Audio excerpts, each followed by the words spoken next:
La nouvelle legge de bilancio 2026 vient d'être adoptée en Italie et elle introduit plusieurs changements fiscaux importants. Dans cette vidéo, je vais essayer de vous expliquer qu'est-ce qui change concrètement avec cette loi 2026 et surtout qu'est-ce que cela va changer pour les personnes qui souhaitent s'expatrier ou investir en Italie. Nous allons voir la fiscalité des locations courte durée, la modification de la deuxième tranche IRPEF, l'évolution de la flat tax pour les nouveaux résidents. La loi de finances 2026 confirme un point important pour les locations courte durée, qui est la cedolare secca à 21%, qui est maintenue sur les locations courte durée, y compris pour les biens qui sont loués à travers des plateformes en ligne. Mais la legge de bilancio 2026 introduit une logique importante. Il s'agit d'une logique progressive selon le nombre de biens qui sont loués. Pour le premier bien, la taxation qui s'applique est la logique de la cedolare secca à 21%. Donc ce qui veut dire que les revenus qui sont générés par ce premier bien donc, sont taxés de façon fixe à 21%. À partir du deuxième bien, les revenus seront taxés à 26%, uniquement sur le deuxième bien. Ce qui veut dire que si on en a deux, les revenus du premier seront taxés à 21%, alors que les revenus du deuxième seront taxés à 26%. Autre gros changement, c'est qu'à partir du troisième bien loué, l'État italien considère qu'il s'agit d'une activité professionnelle, disons, avec toutes les obligations que cela comporte. Donc, ouverture d'un statut d'auto-entrepreneur ou d'une entreprise, le fait de gérer sa propre comptabilité, etc., etc. Le message de l'État est clair, favoriser les petits propriétaires, mais encadrer fortement les personnes qui ont plusieurs propriétés. Autre mesure phare de la legge de bilancio 2026, c'est la deuxième tranche de l'IRPEF. C'est-à-dire que pour les personnes qui perçoivent un salaire correspondant à la deuxième tranche,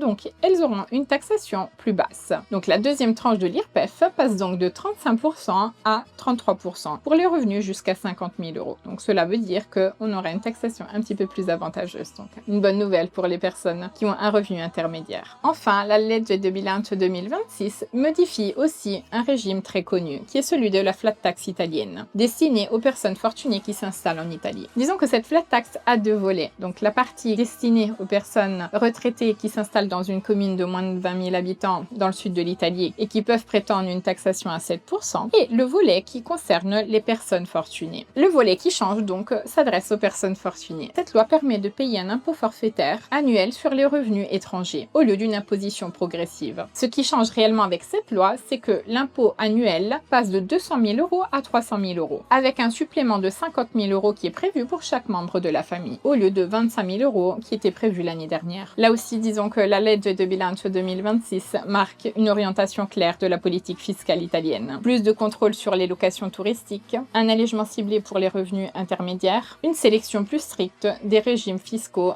avantageux. Ces changements peuvent avoir un impact direct sur vos projets en Italie. Donc si vous aussi vous avez décidé de vous installer ou d'investir en Italie en 2026, n'hésitez pas à participer à notre prochain webinaire gratuit dédié à l'un de ces sujets, de façon à recevoir plus d'informations et surtout des conseils personnalisés. Et nous on se retrouve à la prochaine vidéo. À bientôt!